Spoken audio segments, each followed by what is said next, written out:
Okay, good to see you again. We are going to continue with the story of the Revolutionary War. Last time out, we had seen George Washington basically save the American cause with his surprise counterattack at Trenton and his victory at Princeton.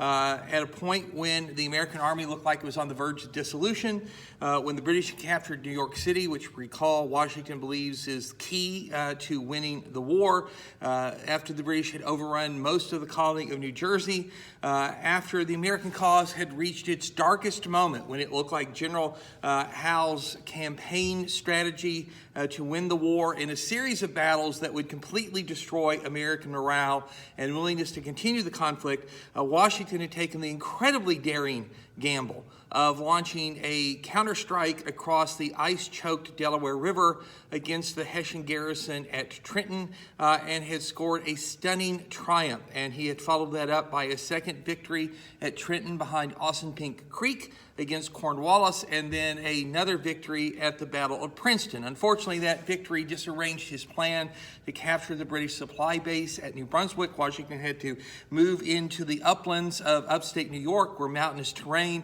gave him a safe place to spend the winter, but nonetheless, he had accomplished what needed to be accomplished. He had proven that the war was not over.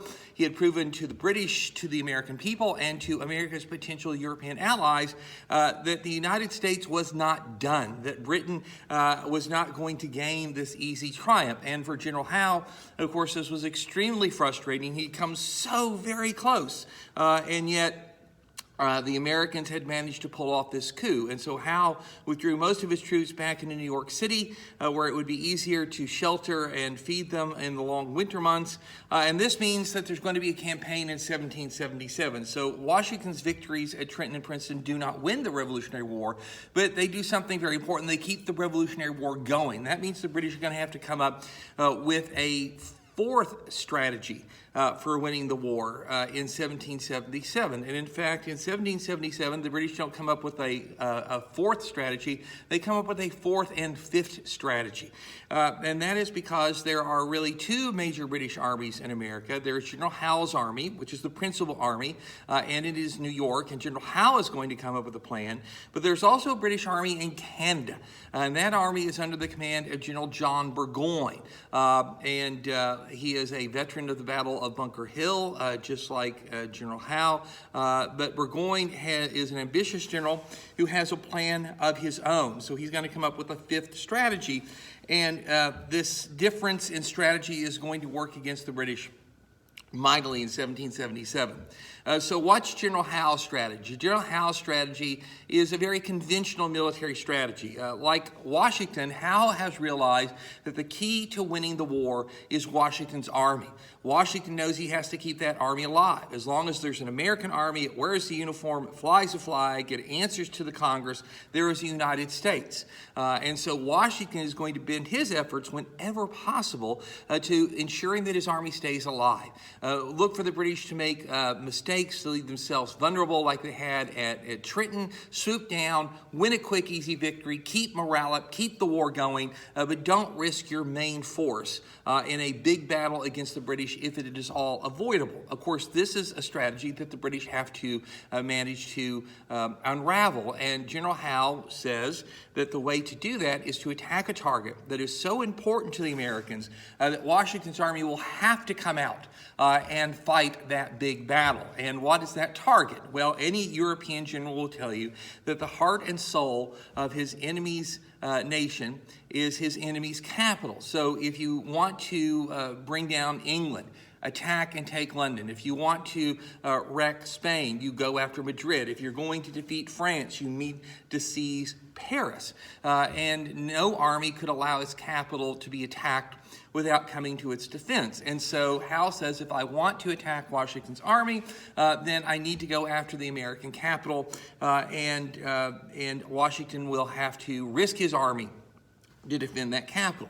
Of course, there is an interesting question for the British, in 1777, and that is, what exactly is the American capital? Remember, Washington, D.C. doesn't exist. That's not going to come into being until after the Constitution is signed, and Washington is elected to the presidency. It's got to be 1800 before the first American president is actually able to stay in Washington, D.C. So what is the American capital in 1777? Technically speaking, it is Philadelphia. Philadelphia is the largest city in the colonies, 30,000 people. It's the most cosmopolitan city. It's very important to the American economy. This is where the Second Continental Congress sits, as well as the state legislature of Pennsylvania. So if we define a capital as the point where a nation's government does its business, then Philadelphia is the capital. But is Philadelphia a capital in the sense that London or Madrid or Paris is a capital? And the answer, of course, is no. It's not the heart and soul of this young United States. If Philadelphia falls, the American people are not going to throw up their heads and say, "Oh, that's it, we've lost, it's over, we should give up." After all, the British had taken and held Boston for quite a while, and the Americans hadn't quit. The British have seized New York City, which is on par with Philadelphia in economic importance to the colonies, and the Americans have not quit. So would the capture of Philadelphia destroy the American cause? Well, it certainly won't help the American cause economically, politically, diplomatically, if it is lost. But is it going to be a death knell?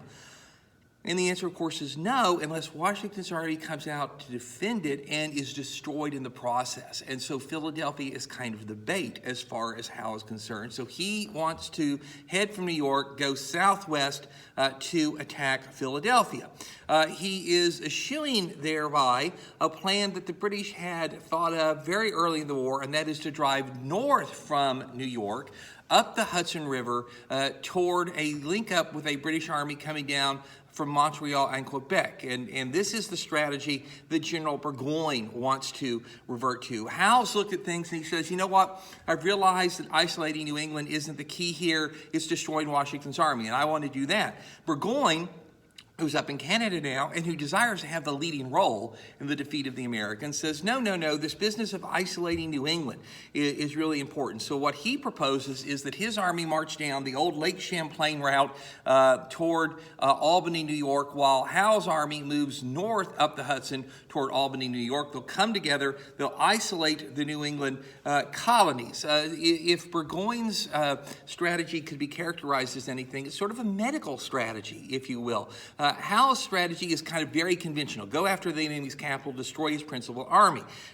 Burgoyne's strategy is basically what a doctor would do if he found a patient who had a cancer or gangrene or something like that. You isolate the infected body part by cutting it out. In the 18th century, that's really the only remedy that you would have. So you can, of course, saw New England off and haul it out into the Atlantic Ocean and sink it, but you could isolate it militarily, and then you could concentrate all your efforts on New England, crush the center of rebel resistance, leave the middle and southern colonies alone so that they will cool off, their people will come to their senses, the loyalists there will manage to undercut the patriots, the rebels, and overthrow them. Remember that Britain goes through the entire war convinced that the American people really don't mean this, that they're not really serious, that they're just waiting for the opening, the opportunity, the safety to rise up and overthrow the rebel leaders and then return the colonies to their proper allegiance.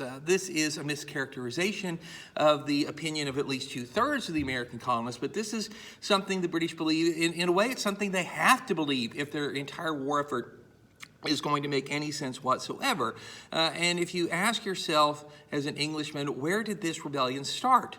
Who are the real troublemakers? What is the source of the cancer that has infected Britain's North American empire? It would be the New England colonies. And so Burgoyne's strategy makes a certain sense. It harkens back to one of the earliest strategies that the British had come up with. So you have Howe's strategy, you have Burgoyne's strategy. And which one are the British going to pursue? Well, it turns out they wind up pursuing both of them. Howe is the senior general. So he sends his strategy over to London. It takes, of course, many weeks to cross the ocean. The officials in London see that strategy, they like it, they approve it, they send a message back telling Howe, okay, you're good to go.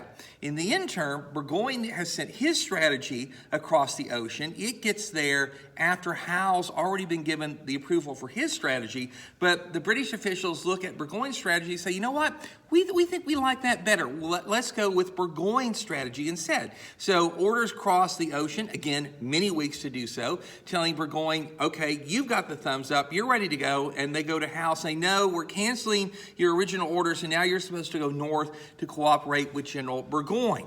Burgoyne, of course, is getting the orders he wants, so he becomes very active, preparing to launch his southward campaign. Howe isn't happy at all. He thinks that is a bad strategy, and so he doesn't go into motion. He instead makes a counter proposal to London and sends a new strategy across the ocean, gets there after many weeks, that says, hey, let's do both. Let me march to the southwest, go after Philadelphia, attack and destroy Washington's army, and I will do that so quickly I will then have time to march north and support General Burgoyne. And when London gets that, they like that plan even better. Hey, we can have our cake and eat it too. And so new orders go across the Atlantic Ocean, telling Howe, okay, you can do what you want, your second proposal, and to Burgoyne that, hey, Howe will be a little delayed coming at you. All this back and forth means that most of the summer has gone by, and all of the spring. Before the British are able to really get going. And this is particularly troublesome in regards to General Howe, because General Howe, confident that he is going to get the orders that he wants, waits until those orders arrive, which means it's August before Howe finally gets those orders, and having gotten those orders, he's not ready to go, which is kind of interesting. General Howe liked his luxuries. He had a mistress in New York. He was enjoying himself immensely. So he wasn't like you might be if you're waiting to go on a really cool spring break vacation. You're so anxious that you pack days before you're supposed to depart, so that when the morning of the trip arrives, you're ready to just pick up your suitcases and go, right? You prepared. Howe hasn't done that. So he gets these orders. He's still got to spend several weeks getting ready to go. And the irony with all of this, of course, is that General Burgoyne, having gotten the orders he wanted from the get-go, had moved in the middle of June. He had begun his advance, thinking that General Howe was going to be marching north to meet him, when in fact Howe is still sitting in New York. 2 months later, Howe is still sitting in New York. And when Howe finally does move, he doesn't move north to cooperate with Burgoyne. He heads southwest toward Philadelphia. And General Howe's march to Philadelphia is, in fact, not a march at all in the beginning, rather than retrace the ground over which Washington and Cornwallis had fought in New Jersey. General Howe says, no, that means crossing the Delaware. That means, visiting the ghost of Trenton. I'm not interested in doing that. So instead, I'm going to use the superiority of the British Navy. I'm going to put my men on boats. I'm going to sail all the way down the coast into the Chesapeake Bay and then up, and so try to land behind Philadelphia and strike it from the southwest. Now, there aren't nearly enough British ships to move all of Howe's troops at once, so it's going to take him 2 weeks to do this. Over the span of this, he hopes that he's going to get behind Philadelphia and maybe put Washington in a bad way, perhaps even take Philadelphia before Washington realizes that he's there. Of course, it doesn't work. Washington gets wind of it. He's able to race down and get in front of Philadelphia before the British get there. And ironically, the distance from New York City to Philadelphia, if you march overland, is 60 miles. After Howe spends 2 weeks sailing 400 miles to get to the southwest of Philadelphia, he's 70 miles away from his target. So he spends 2 weeks, sails 400 miles, winds up 10 miles further away from Philadelphia. And this attempt to, get at Philadelphia by sea actually kind of turns Howe's strategy on its head a little bit, doesn't it? It seems that like now he's put the emphasis focus on capturing Philadelphia before Washington knows that he's done it, which, of course, is counter to the entire proposal that we're going after Philadelphia to fight and destroy Washington's army. Well, that actually kind of works out to Howe's advantage. Washington doesn't want to risk his army, but he knows that he has to defend Philadelphia. It would look horrible to our potential European allies if we didn't fight to defend our biggest city. It would look horrible to the American people if we didn't fight to defend our biggest city. So Washington is forced to play the game that Howe wants. The Americans take up a good position behind a body of water known as Brandywine Creek. Washington deploys his men intelligently, but as it happened in the battle on Long Island, Washington does not know the terrain very well. And this is ironic because you always hear, oh, the Americans are fighting on their own terrain, that kind of stuff, and this gives them advantage. Well, not necessarily. If I were to pick you up out of Austin and throw you into, say, Tulsa, Oklahoma, and said, okay, tell me where all the restaurants are and the theaters and where the roads go, you wouldn't have any clue. You're from Austin area. You're not from the Tulsa area. You're an American, right? So, oh, surely you know. No, that's not the case. You have to really be local, and Washington is not local to Philadelphia. And so he defends most of the fords along Brandywine Creek, but not all of them. There's one that he doesn't know about. And General Howe plays the same game. He feigns an attack on the American front, and then he outflanks the Americans just as he'd done on Long Island a year before. And on September 11th of 1777, this gets you the Battle of Brandywine. So the Americans are outflanked, but unlike on Long Island, where being outflanked led them to break and run, the American army pivots, and it makes a pretty good account of itself, but nonetheless it's beaten and it's forced to retreat. It's not driven from the field. This is something that we see over and over again. The Americans lose. They fight a little bit better every time, but they still lose. But they manage to retreat. They live to fight another day. And this is a hallmark of Washington's generalship. We go back to that first military defeat that he was part of, that big one, Braddock's on the Monongahela back at the dawn of the French and Indian War. He managed to stage a successful retreat. And that is no small talent. And Washington is going to do it over and over and over again in a war for independence. And so Washington's army is beaten. It's forced to retreat. It loses about 1,000 men compared to 500 for Howe. A couple of weeks later, the British march into Philadelphia, which Washington is forced to abandon. The Congress flees, and the British have America's biggest city at the dawn of October. But Washington's army is still very much alive, and it's retreated to the north of the city. And that means that General Howe's strategy thus far has failed, right? Philadelphia was bait. It was supposed to bring Washington out and force him to fight a big battle. That happened. But that big battle was supposed to lead to the utter destruction of the American army, and it has not. The Americans have escaped and are still out there. And because they are still out there, General Howe can now not send most of his troops to coordinate with General Burgoyne, as he had promised to do. If he leaves too few men in Philadelphia, Washington will pull another Trenton and he'll retake the city. So Howe can't leave Philadelphia until he finds and destroys Washington's army. The difficulty, of course, is that now that Washington is not forced to defend a fixed point, Philadelphia, where is Washington? He doesn't have to stand in any one place, and so General Howe has to go looking for him. And General Howe spreads his army out, feeling for Washington. And if you think of the palm of my hand here as Philadelphia, and my fingers the roads leading out of Philadelphia, as the British go out those roads feeling for Washington, their columns get further and further apart. And Washington sees in this an opportunity to do what he'd done at Trenton, to concentrate his army, bring it down on an isolated portion of the British, and break that column off, win a cheap and easy victory. And so on October 4th of 1777, Washington launches a counterattack at a place called Germantown. And it's a very tough battle, fought in a dense fog that confuses everything, leads to some friendly fire episodes. Washington tries a battle plan that is too complicated, bringing columns in from different directions, trying to encircle the British. It's a very hard thing to coordinate. It's not something that is easily done even by a well-trained army. And the American army is not a well-trained army, per se. And so despite hard fighting, the Americans are again beaten and forced to retreat. But the audacity of Washington in launching this attack confirms to Howe that he cannot leave Philadelphia. He has to stay there and defend it. And beyond that now, it's early October. It's basically wintertime. It's going to start snowing within a few weeks, and this means that Howe is stuck in Philadelphia.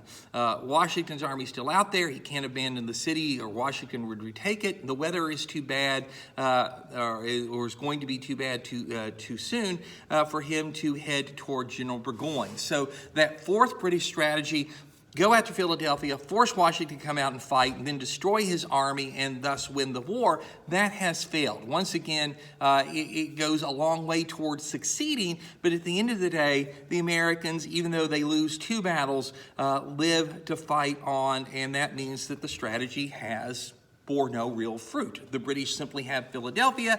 That looks very bad in the newspapers. It's not going to impress France and Spain and Holland, who you're trying to coax into an alliance with you. But it also means that the British now have 2 big cities, New York and Philadelphia, that they must occupy, which means that the number of troops they have to put in a field army to go out and chase Washington around is gotten a lot smaller. And this is just the least of British problems in 1777, because General Burgoyne, left on his own, has been marching south down Lake Champlain since mid-June. He anticipates that his first real challenge is going to be retaking Fort Ticonderoga, that massive stone fortification at the southern end of Lake Champlain. He has to have it if he wants to have any kind of supply line, water line, supply line back to Montreal. He's heard rumors that there's a huge American army there under General Philip Schuyler, and therefore the only way he's going to take Fort Ticonderoga is to lay it under siege. That is, to surround it, bombard it, starve it into surrender. So Burgoyne brings a lot of heavy artillery with him. He's able to move fairly swiftly using water. When he gets to Fort Ticonderoga, to his surprise, there is no big American army there. There are only a few thousand American troops, and they flee in face of the British. And on July 1st of 1777, Burgoyne takes Ticonderoga, and this is considered to be a huge victory. In fact, when George III hears about it, he believes this means he's won the war, which means that he doesn't really understand very well the strategic circumstances in America. But at any rate, this is a great first step, and now Burgoyne pursues the Americans. There's a tough rear guard action at a place called Hubbardton, where the Americans almost prevail, but once again, at the last moment, they lose, and they're forced to retreat. General Schuyler is replaced in command of the American Army in New York by General Horatio Gates, and the Americans begin to fall back down the Hudson River with the British in pursuit. But pursuit really is too strong a word, because now the British have to leave behind the water, and they're advancing through primeval wilderness where there are no roads. There are only little narrow trails made by animals and Indians. There are not a lot of settlements, and the settlements that there are off to the east. And the Americans are harassing the British as they retreat, sniping at them, cutting down big trees and dropping them across trails. This jungle-like forest is so dense that the sun hardly ever even hits the ground. There are mosquitoes and flies, and the British advance is painfully slow. And it is encumbered all the more because Burgoyne, quite unnecessarily, decides to take most of his heavy artillery with him. He doesn't really need it, but he's got it, so he's going to drag it along. And he has to haul all of his supplies with him as well. Now, he's got an army of about 7,000 men, Germans and Hessians. He's got several hundred Indians who are allied with him, who are supposed to scout out in front of him that he's enlisted into his cause. He's got a fair-sized contingent of loyalists as well. But these men cannot really live off the land. So he's got to haul all of his supplies, which means he's got all these carts, a lot of them pulled by oxen. He also, of course, has his own baggage and that of his officers. Armies very often were accompanied by the families of the soldiers, and certainly by the families of the generals. This is where the term camp follower comes from, and these people had to be fed as well. They provided services to the army. They were nurses, they cooked, they sewed, they washed, and these sorts of things.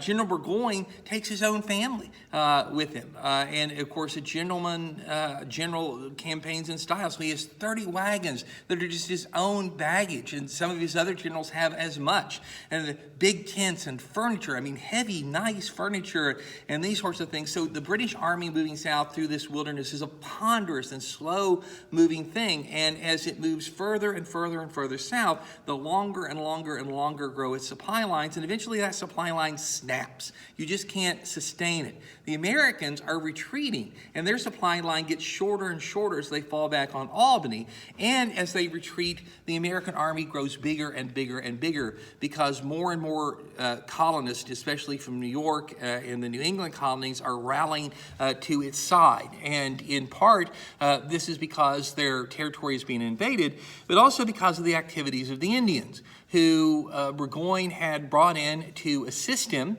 but had told that they had played by the European rules of war. Well, that's not the way the Indians have ever fought the colonists, not the way the colonists have ever fought the Indians. So the Indians do their normal thing. They're raiding on the frontier, they're burning, they're looting, they're murdering. One famous incident has an Indian party come back into Burgoyne's lines bearing a bunch of new scalps. One of them is a very long, blonde female scalp, and this is a sensation because there was only one woman who lived in that area who had that kind of luxurious mane of hair, a woman by the name of Jane McCrae, who the Indians had killed, probably after raping her.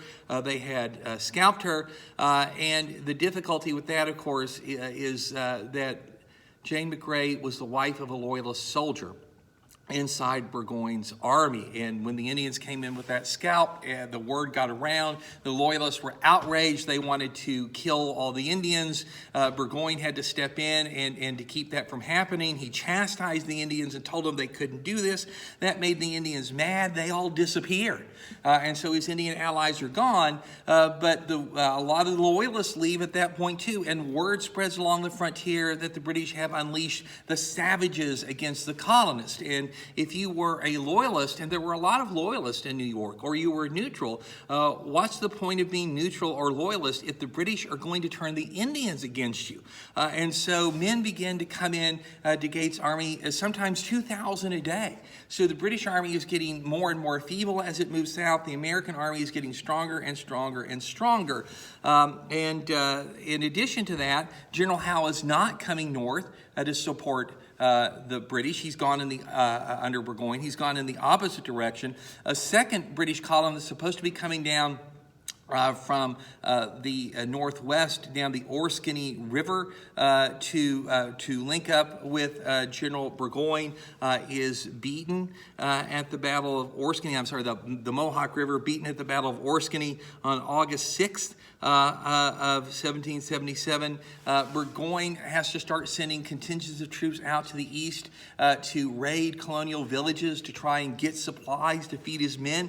But these little contingents of troops, of course, become very vulnerable to being pounced on. And on August 16th of 1777, at the Battle of Bennington, 650 British troops, Tories, Hessians, are destroyed by an American counterattack. And so the British are getting weaker and weaker and weaker. And finally, by the middle of September, they are fairly close to Albany. They've gotten to a place on the Hudson River called Saratoga, but here the Hudson River narrows considerably, and the Americans have fortified high ground at a place called Bemis Heights. The British attempt to break through the American defenses on September 19th and 20th. This is the first stage of what comes to be known as the Battle of Saratoga, but the British are beaten back. And a day after that, September 21st,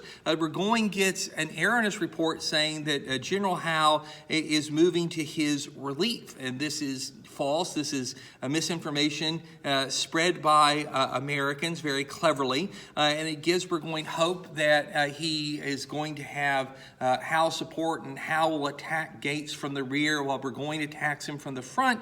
And of course, we know that Howe is bogged down in Philadelphia at that point. And finally, on October 7th, General Burgoyne, having waited for nearly 3 weeks for Howe to show up, gives up any hope of relief, and he tries one more time to break through the American lines. The Americans this time counterattack. A lot of the American success in the Battle of Saratoga is the result of Benedict Arnold, who's been exchanged after having been captured at Quebec. His leg wound is healed. Arnold is a very talented, energetic, and brave leader, and he plays a critical role tactically here. In fact, Gates stays at his headquarters, and it's Arnold who's out there on the field who's really winning the battle. Unfortunately, he gets shot in the same leg that he'd been wounded at Quebec, and he's forced to retire from the field. But the Americans managed to stop the British once again, and their counterattack backs were going up against the Hudson River,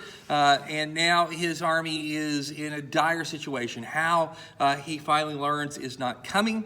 The British are not going to fight their way through Albany. Winter is almost upon them. Winter comes very early up in New England, and so Burgoyne has no choice but to attempt to retreat back to Canada, and that's going to be incredibly difficult under even ideal circumstances, and these of course are not ideal circumstances, and so the British are in a very bad way, and Burgoyne makes it worse by deciding not to abandon his artillery and a bunch of his wagons. He's going to try and take all of that with him, which means of course that he's going to move too slowly, and the Americans under Gates managed to get around and in front of him and cut him off, and as a consequence of that, on October 17th of 1777, Burgoyne is forced to surrender his entire army. Almost 6,000 redcoats and Hessians lay down their arms. An entire British army wiped off the map. This is the first really enormous victory that either side has won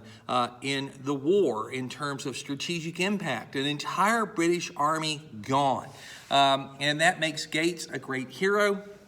And it has even more significant consequences than that, because the destruction of a British army, which is something that no European enemy has ever managed to pull off, is going to turn the tide diplomatically. It's going to offset the loss of Philadelphia, and it's going to give the American diplomat Ben Franklin the ammunition he needs to convince France to come into the war. Franklin has been the U.S. ambassador to France.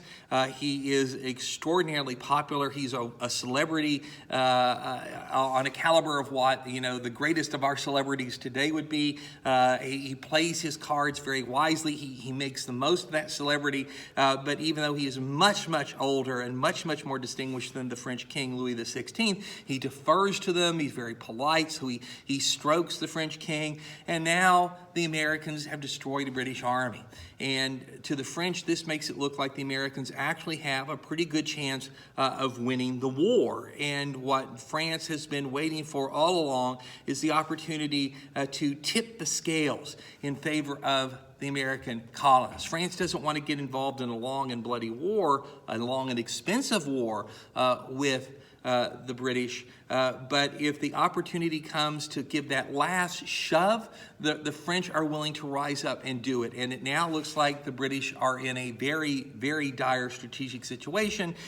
And so in December of 1777, France promises to recognize the independence of the American colonies, and on February 6th of 1778, it signs a treaty of, quote, perpetual friendship and alliance between the U.S. And Spain. And this will ultimately mean not only French money, very important, it will mean a French army in America, and it will mean a French fleet in America, and it will also mean that other English enemies are going to join the war. Where France leads, others follow. In 1779, Spain will join the war on America's side, and in 1780, the Dutch will come into the war on the side of the Americans. That means there's going to be some fighting along the Mississippi River and along the Gulf Coast and the Mediterranean. It means the American Revolution now morphs into a world war.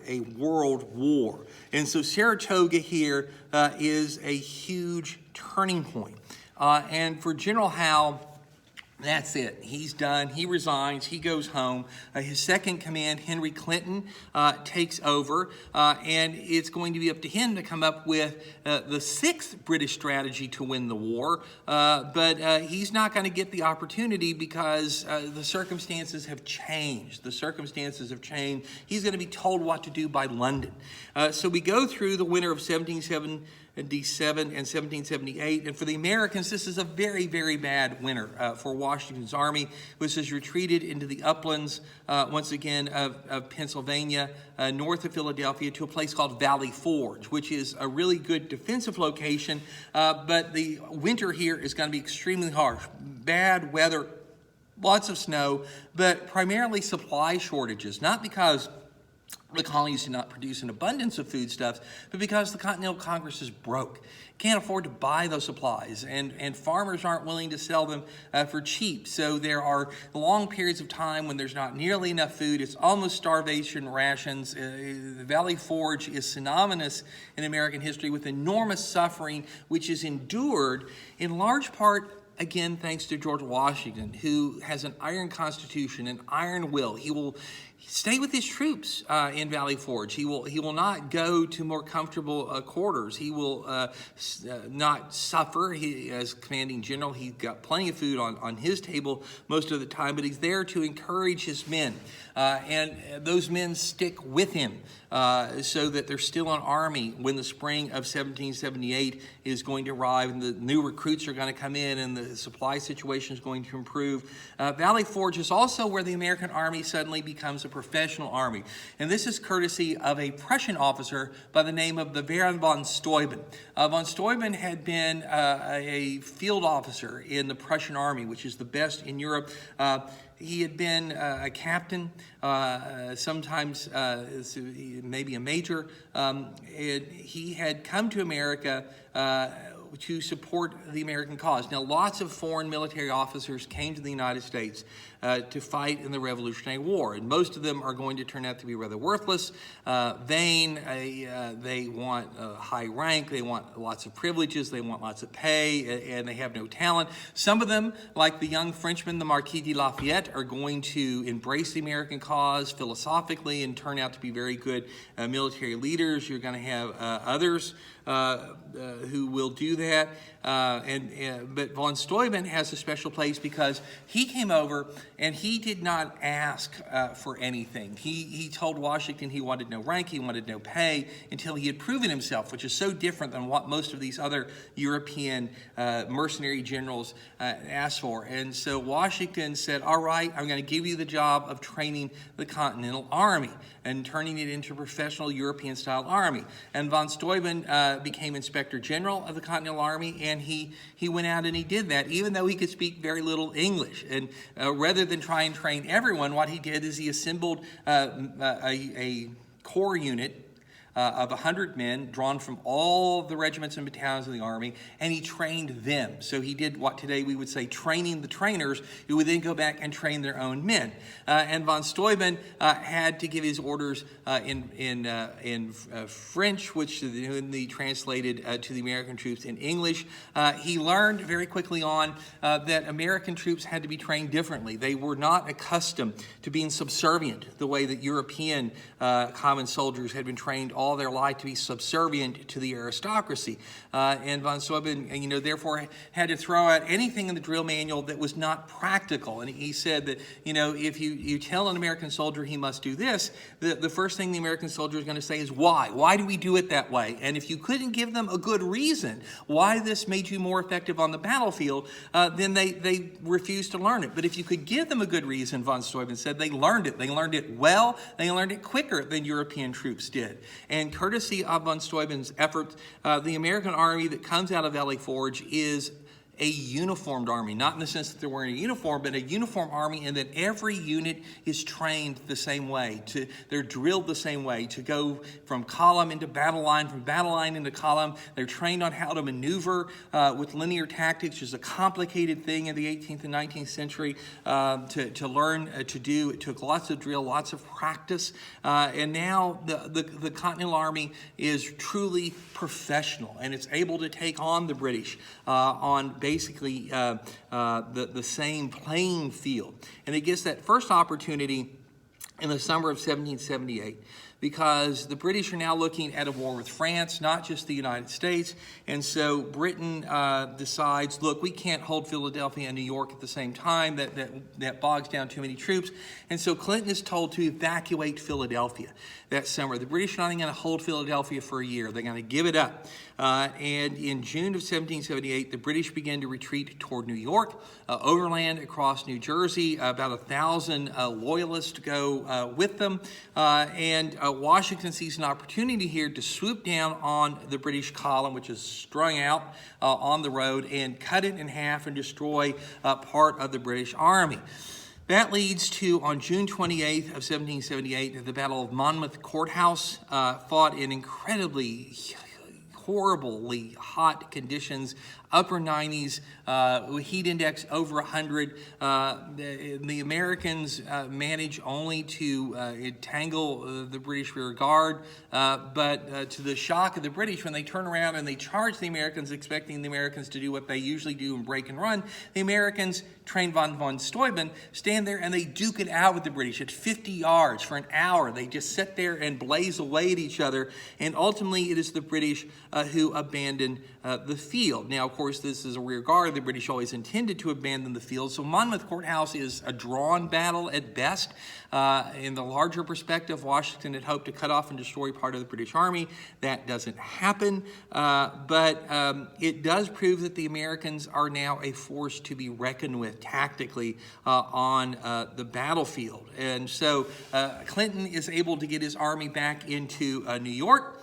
Safely, Washington follows and sort of sits down there trying to figure out a way to attack New York and to retake New York. Remember, he still believes it's the most important point, but he doesn't have the resources to do it. The British are dug in. They have a navy. He does not. And so something of a stalemate here. And as this stalemate begins, the British start to cast their eyes to the south. And in December of 1778, the British attack and take Savannah, Georgia. And it's a small operation, but it means the only really important point in Georgia is gone. And this is a hint to the British that they might have better luck in the south than they've had in the New England and the middle colonies. 1779, 1780, the biggest thing that happens is the treason of Benedict Arnold. Benedict Arnold has been a real hero of the American cause, but Benedict Arnold is a vain man, he's an ambitious man, and he's a man who feels easily slighted, and he believes he has not been getting the credit due to him from the Continental Congress. He wants to be a major general, and he's only a brigadier. One of the reasons he's a brigadier still is because there was an agreement in the Continental Congress that every state would only get so many major generals. Connecticut, from which Benedict Arnold hails, already has its 2, so there's no slot, despite Arnold's obvious superiority to a lot of American generals. And so he doesn't like the fact that Gates has gotten all the credit for Saratoga. He says, oh, Gates did sit back there at headquarters. I was the guy out in the battlefield leading the troops, and I got shot for it. And yet here I am, still a brigadier, and so he's disgruntled. He's healing up from his wounds. He's not capable of going back into the field, but he's capable of doing something. And so Washington gives him the very plum assignment of being the commander of the garrison of Philadelphia, which is, that's sweet. You get to live in this nice big city, and it has a lot of prestige, and you get to go to a lot of parties and that kind of thing. Arnold has something of misfortune, though, as commander in Philadelphia. One, it's kind of a boring job for him. Two, he needs to make some money, so he goes into business as a merchant, and he uses army wagons to haul his products. That gets him in trouble because that's a no-no. That violates all sorts of rules. There are people in the Congress who do not like Arnold because Arnold does not like the Congress, which he feels has mistreated him. And so he's court-martialed. He's found guilty. Washington basically just gives him a slap on the wrist that says, nah, you should know better. But this makes Arnold even more unhappy with the Continental cause. And that is going to prove to be an opening for his new wife. Arnold has met and fallen in love with a young lady by the name of Peggy Shippen, and she was the daughter of the wealthiest merchant in Philadelphia, and by all accounts, extraordinarily beautiful, the kind of woman that men instantly were smitten by whenever they saw her. And when the British had occupied Philadelphia, her father, who was pretty good at playing both sides. He was a patriot when it paid to be a patriot, and he was a loyalist when it paid to be a loyalist. Her father had gotten along very good with the British. They'd thrown lots of parties. Peggy was the belle of the ball at all those parties. And when the Americans retake Philadelphia upon the British evacuation, the Shippens become patriots, and they throw lots of parties for the Americans. And Peggy is the belle of all those balls, and that's where Benedict Arnold meets her. Like most men, he fell instantly in love with her, but he decided that he was going to woo and win her, and he went at that with a dedication that was similar to what he employed on the battlefield, and it succeeded. He manages to marry Peggy Shippen, but in fact the Shippens are really more loyalists than they are patriot. There is some indication that Peggy had connections with British intelligence, and as a consequence of all this, she gives support to Arnold's disgruntlement. She says, you know, Ben, if you were in the British Army, they would recognize your talents. They would reward your talents. You'd be a major general. You'd be paid like a major general. They wouldn't disrespect you the way the Continentals do. And eventually,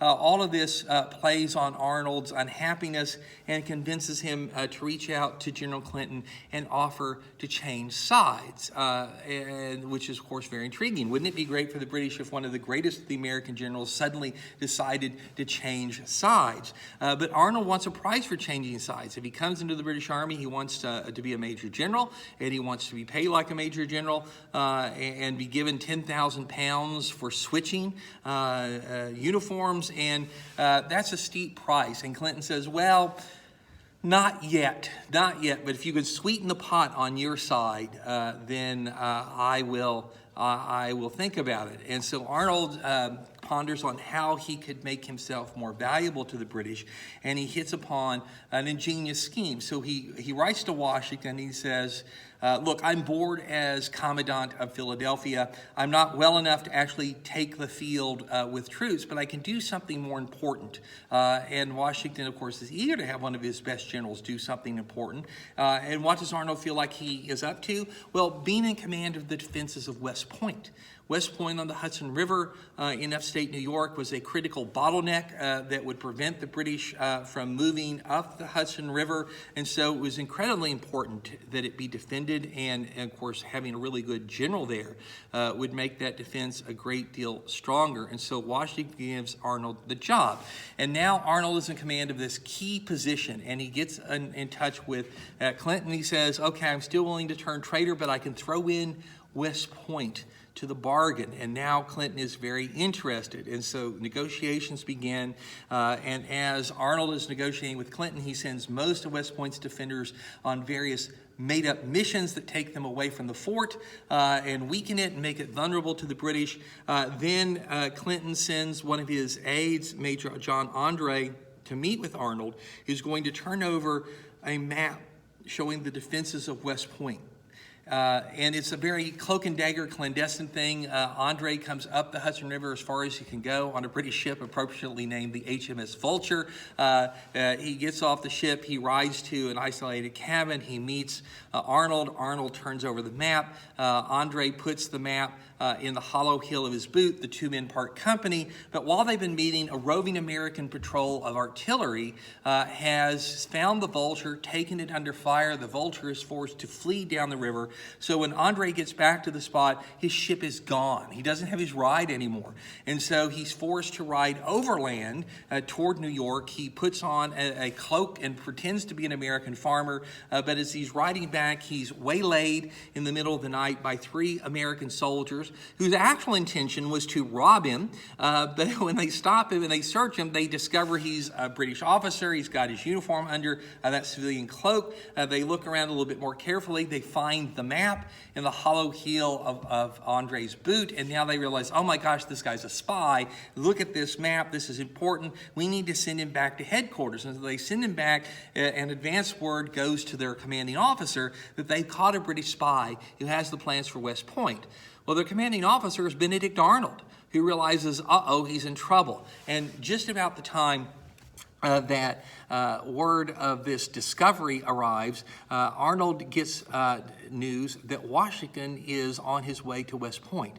Now, Washington did not publicize his itinerary. Of course he did, and that would be too dangerous. So you usually only got a couple hours notice that Washington was about to show up someplace.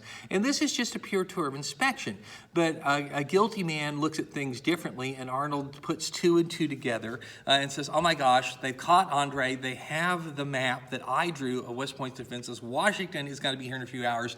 I've been caught. And so Arnold flees and manages to get safely to New York. Washington shows up at West Point. He looks around. Where are most of the troops? Where is Arnold? Peggy Shippen has been left behind with her newly born baby, but she feigns to have a nervous breakdown, has no idea where her husband is. Washington's trying to sort it all out when Andre is brought in with a captured map, and they look at the map, they recognize Arnold's handwriting, and suddenly all the pieces fall into place. Washington sends men to catch Arnold, but of course he's already gone. The British will take him into their army, but they'll make him a brigadier, the same rank they had in the American army, and he will fight for them the rest of the war and fight well for them. And this is how he becomes synonymous with the word treason and traitor in American history. Andre is put on trial as a spy. After all, he was caught wearing civilian clothes behind American lines. That's the definition of a spy. Andre comports himself with great courage and gentility and wins the admiration of his American captors, but he's found guilty and he's sentenced to be hung. Clinton, who cares a great deal for Andre, asks Washington not to hang him and is willing to exchange any number of captured American officers for Andre. And Washington says, I'm willing to make the trade, but there's only one man I want in exchange, and that's Benedict Arnold. And Clinton won't make that deal, so poor Major Andre is hung, and Arnold becomes a traitor. Arnold becomes a traitor. An interesting sidelight in the war, but the big picture here is through 78 and 79, this war has now grown. So there's fighting in the Caribbean, there's fighting along the Gulf Coast, along the Mississippi, between the Spanish and the British. There's fighting now in Europe, and the British have not had the resources to really make a major effort in America. But by 1780, they will. And the question is, where are they going to launch that effort? And the obvious place to launch it is in the South. The obvious place to launch it is in the South, where the British have not really done a lot of campaigning. There's been a war in the South, absolutely, a war between Patriot and Tory, a vicious little civil war which the Patriots have won, and they've come down hard on the Loyalists as a result, confiscating property and livestock and crops and this sort of thing.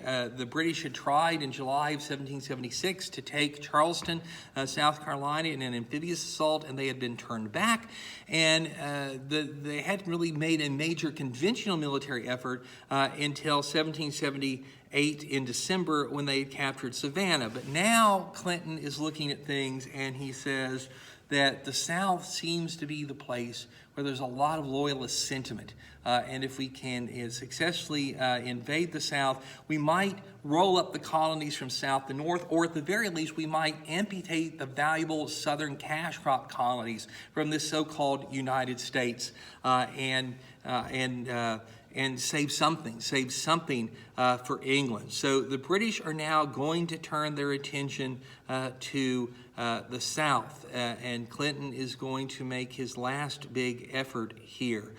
So in May of 1780, General Clinton, with his second command, Cornwallis. After Trenton and Princeton, Cornwallis has left the American theater. His wife, to whom he was very devoted, had grown desperately ill. He went home to England to take care of her. She subsequently died, but he's been off the stage now for almost 3 years. But he's back, and he's Clinton's second command, and they lead a massive British amphibious effort against Charleston. And they feign a direct attack on Charleston to distract the Americans from the real threat, which is the landing of the British Army lower down the coast. And the British then march overland against Charleston, which is defended by an American army of 5,000 men under the command of General Benjamin Lincoln. And Lincoln recognizes a trap when he sees one, and he wants to evacuate Charleston, but the political officials there prevail upon him to make a stand, and so he does. And it's a very credible fight that he puts up, but he is besieged, is back against the ocean, and after a number of days completely cut off, he is forced on May 12th of 1780 to surrender. So on May 12th of 1780, an American army of 5,000 men under the command of General Benjamin Lincoln surrenders to the British. And so this balances out the defeat of Burgoyne at Saratoga. At Saratoga, an entire British army destroyed. At Charleston, an entire American army destroyed. Lincoln and his officers are, of course, paroled and then exchanged for Burgoyne and his officers, but most of the American troops are marched off to British prison ships, where many of them will die of mistreatment and disease. And with that, the British have destroyed the only significant American force in the South. And now General Clinton goes back to New York with some of his men. He leaves Cornwallis and most of the army there to finish the job. And the British spread through South Carolina. The Americans who are still fighting are forced to flee into the swamps, where men like Francis Marion, who becomes famous as the Swamp Fox, and Charles Sumter wage a guerrilla war against the British, which can irritate them, but it doesn't keep the British from overrunning basically all of South Carolina. And so now the British have Georgia, they have South Carolina. This is a looming disaster for the American cause. The Continental Congress tells Washington that he has to send some of his troops to rescue the situation in the South, and those men are going to be put under the command of the best general that the Continental Congress believes that it has, and that is Horatio Gates. Gates, of course, is the victor of Saratoga. He's the guy who can redeem the situation in the South if anyone can. Not really. Although Gates was not without talent, it is true that Benedict Arnold was the real architect of the American victory at Saratoga. Gates is very jealous of George Washington. He also doesn't understand really how to use volunteer militia well on the battlefield.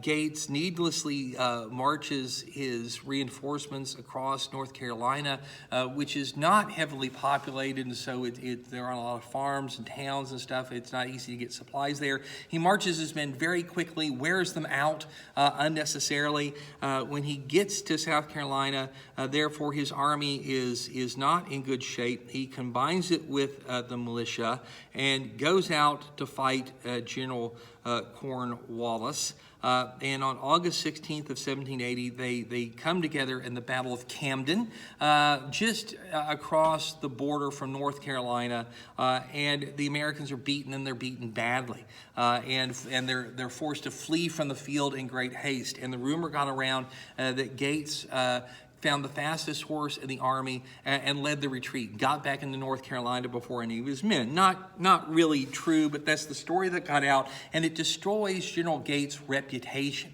And he's done as an important commander in the American cause for the rest of the war. And this means that once again the British have destroyed a major American army, haven't captured it, but they've wrecked it, dispersed it. It's fled into North Carolina, and Cornwallis now can concentrate on trying to stamp out the guerrillas in South Carolina. And he's got help from about 1,000 Tories. There was a lot of loyalist sentiment in South Carolina, much of it predicated on the way that the Patriots had treated the Loyalists earlier in the war.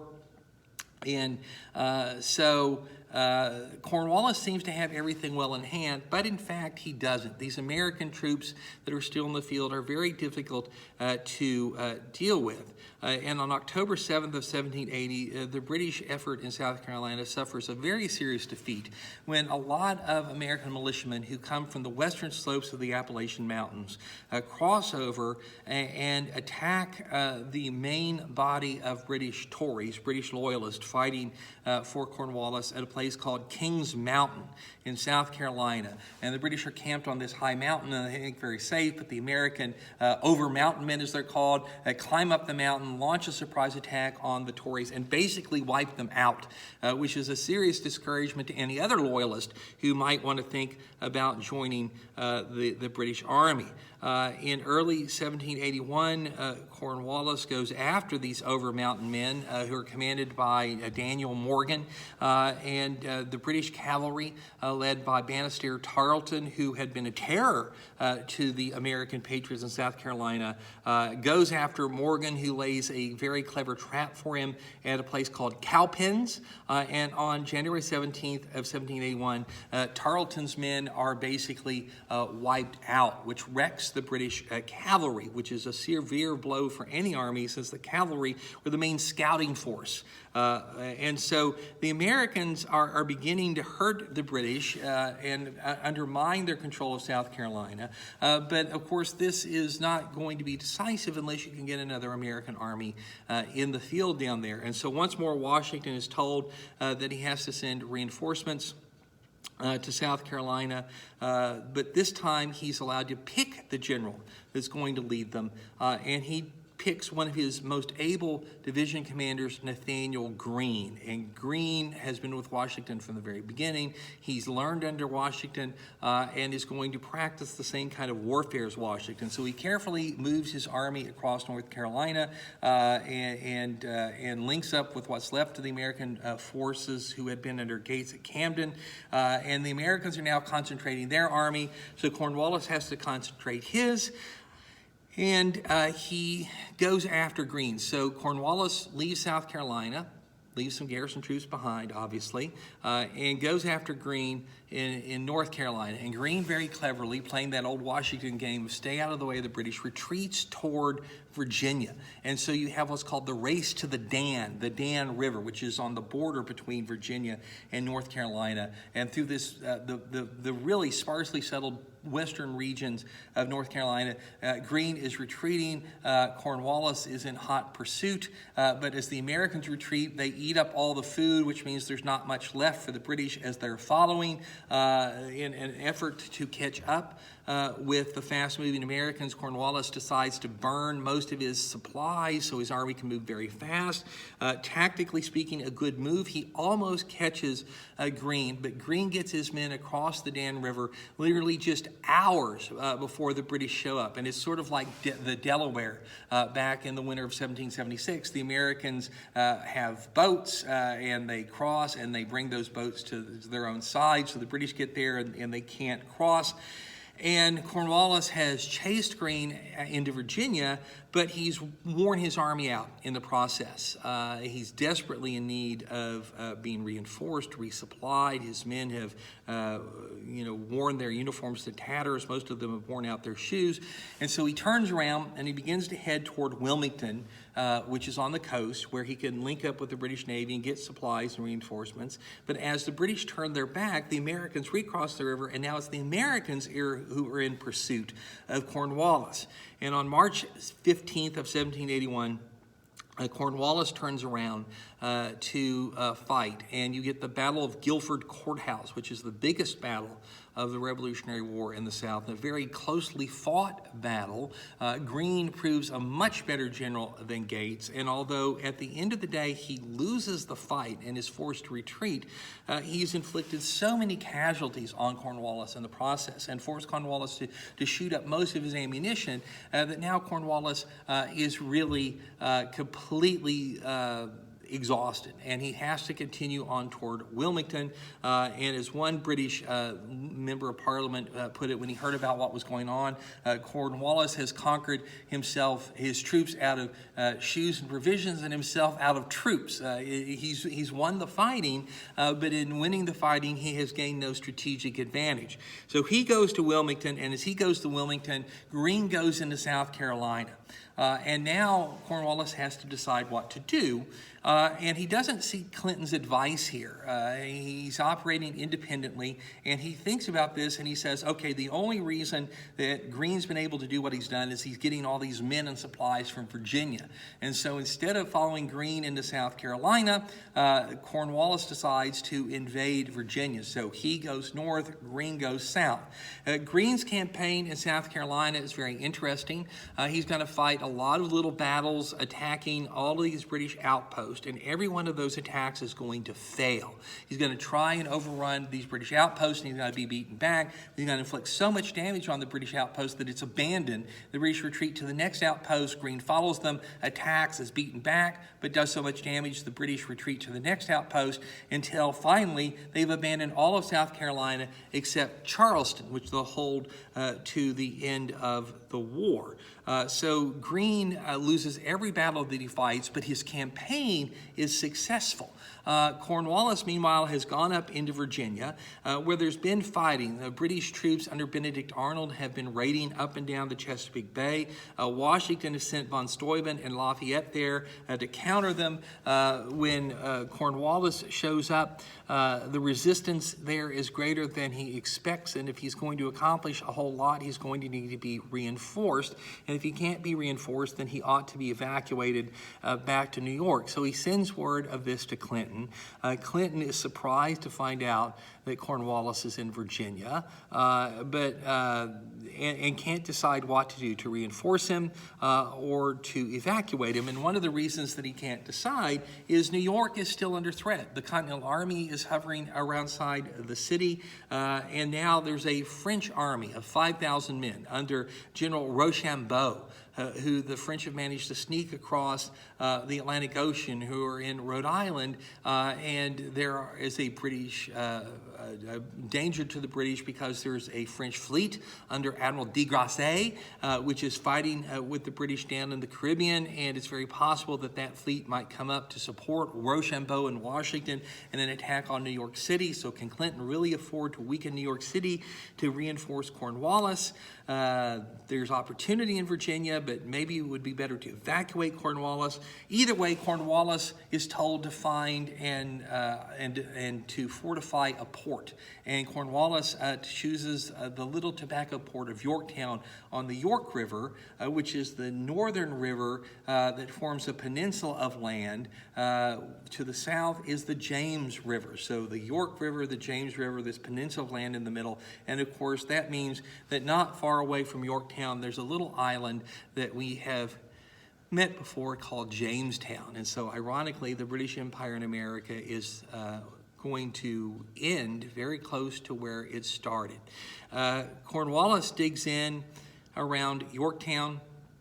Lafayette sends word of Washington of what the British are doing, and suddenly there's a second option on the table. Washington is fixated in trying to retake New York, but now there's an opportunity, Lafayette says, that if you could move your army into Virginia, and a French fleet could block the mouth of the York River, we could destroy Cornwallis.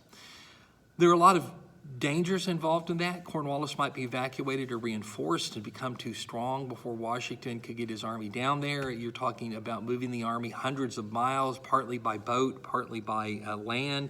It would take a lot of money to do that. The Continental Congress is broke. It would mean foregoing what Washington believes to be his best opportunity to attack and retake New York City.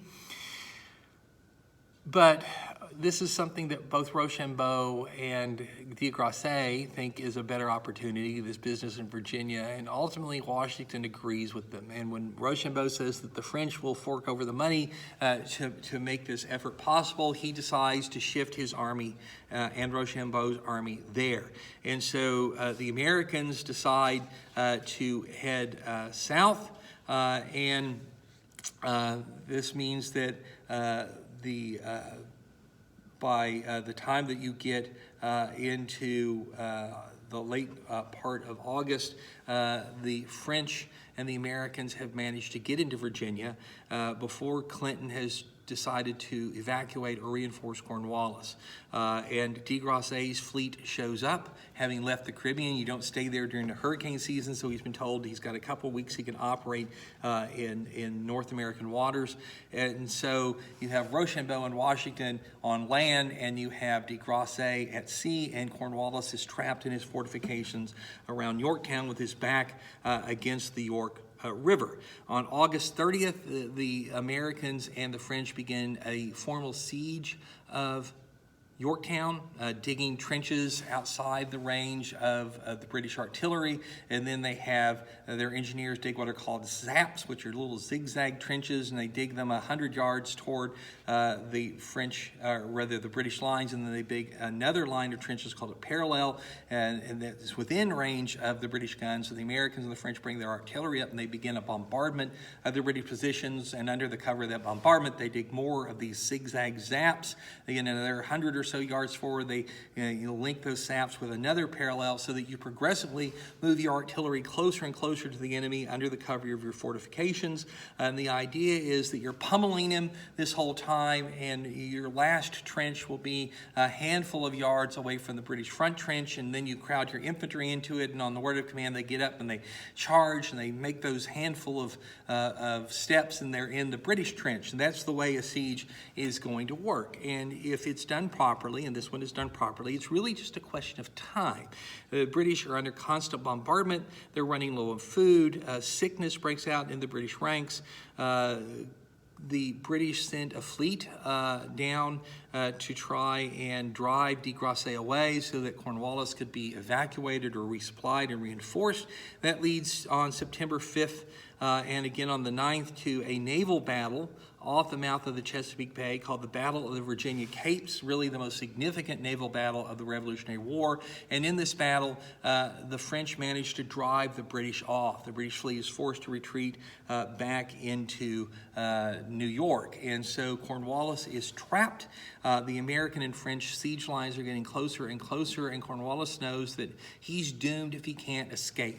And so he attempts a breakout. He builds a fleet of rafts and uses some small ships, and on a dark, moonless night, he tries to move his men across the York River onto the North Shore, where the French and American defenses are a lot thinner, and stage a surprise attack and a breakout. It doesn't work because unexpectedly a horrible storm blows in from the Atlantic Ocean. Lightning, thunder, the water becomes turbulent, boats are overturned, men are drowned, supplies are sunk, and in all the hoopla, the French and the Americans realize what are happening. They rush reinforcements over there, and Cornwallis's last chance of escape is ruined by the storm. How interesting, again, the parallel, because a horrible Atlantic storm had wrecked the Spanish Armada back in 1588, and in so doing had kind of opened the way for British colonization in the New World. And now a similar storm, wrecking a much less impressive fleet on the York River, is going to doom the British Empire in North America. So Cornwallis is now good and trapped. Eventually, he's forced to ask for terms of surrender, and Washington agrees, and he tells Cornwallis that he can have exactly the same terms of surrender at Yorktown that he had given Benjamin Lincoln at Charleston, which is no real terms of surrender. The 18th century warfare had a lot of pomp and circumstance in it, and in European wars, the leaders of armies were gentlemen first and generals second, and therefore they had a bond, aristocrat to aristocrat, and if one army was beaten and forced to surrender, the other army allowed it to march onto the surrender field with its bands playing and its flags flying, and there would be all sorts of, saluting and presentation of arms and colors and music, and, honor meets honor, that kind of thing. The generals sort of recognizing their common aristocracy, and that by the fortunes of the war, there go I. But Cornwallis had no respect for the Americans. He saw them as traitors and rabble. And so at Charleston, there had been no surrender ceremony. The Americans had not been allowed any pomp and circumstance. They had been shipped off to prisons, although their officers had been exchanged. And now Washington says, those are exactly the terms you get. And Cornwallis doesn't like it, but he has no alternative, and so, but to accept. So on October 19th of 1781, the British Army comes marching out of its fortifications at Yorktown to surrender. Cornwallis doesn't go with them, claiming to be sick. He sends his second in command, who's carrying Cornwallis's sword, which of course is the ultimate act of surrender. The commanding general hands his sword over to the general that's beaten him. The British Army marches down the road. The American Army lined up on one side, the French Army lined up on the other. Washington, Rochambeau, and their staffs waiting in sort of the middle at the surrender site. The British flags are furled. Their bands are silent, except for a band at the very head of the column, which is playing a little-known nursery rhyme entitled "The World Turned Upside Down." The world turned upside down. It seemed very appropriate because here was Britain's best general and its best army about to surrender to the hated American rabble. To the British, it did seem like the world had been turned upside down. When Cornwallis's second command reaches the spot where Washington and Rochambeau were waiting, he gets off his horse and he tries to give Cornwallis's sword to Rochambeau, symbolically surrendering to the dignified French enemy instead of to the hated Americans.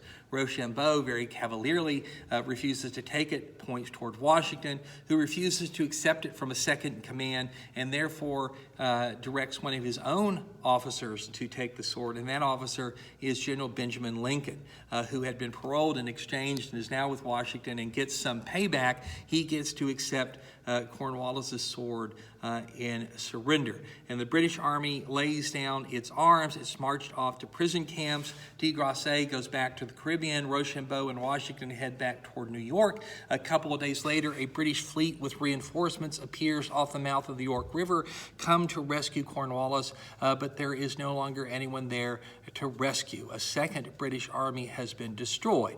And although the British still hold Charleston and Savannah and New York City and in Canada, the British have plenty of troops in North America.